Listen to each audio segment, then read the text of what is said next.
Toothpaste কাণ্ডের পর এবার নতুন আতঙ্ক, সয়াবিন তেলে মাইক্রোপ্লাস্টিক। আপনি যে সয়াবিন তেল প্রতিদিন রান্নায় ব্যবহার করছেন সেই তেলেই যদি হাজার হাজার ক্ষুদ্র প্লাস্টিক কণা থাকে। শুনতে অবিশ্বাস্য লাগলেও সম্প্রতি জাহাঙ্গীরনগর বিশ্ববিদ্যালয় ও বাংলাদেশ ইউনিভার্সিটি অফ প্রফেশনালসের যৌথ গবেষণায় উঠে এসেছে এমনই উদ্বেগজনক তথ্য। গবেষকরা ঢাকার বিভিন্ন বাজার ও সুপার শপ থেকে সংগ্রহ করা 60টি সয়াবিন তেলের নমুনা পরীক্ষা করে দেখেছেন। প্রতি লিটার তেলে গড়ে রয়েছে প্রায় 53,922টি মাইক্রোপ্লাস্টিক কণা। আরো ভয়াবহ বিষয় হলো বোতলজাত তেলের তুলনায় খোলা তেলে দূষণের মাত্রা প্রায় 1.24 গুণ বেশি। খোলা তেলের প্রতি লিটারে পাওয়া গেছে 59,778টি প্লাস্টিক কণা।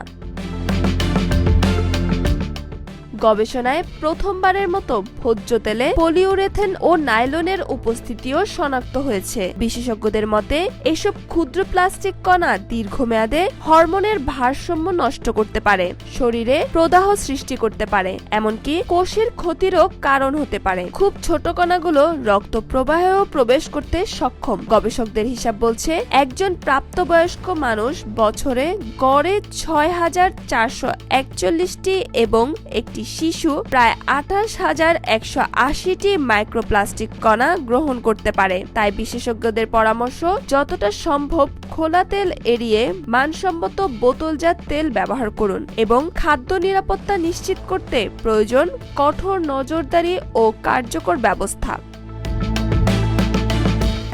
Desk news, Fatima তুজোহরা।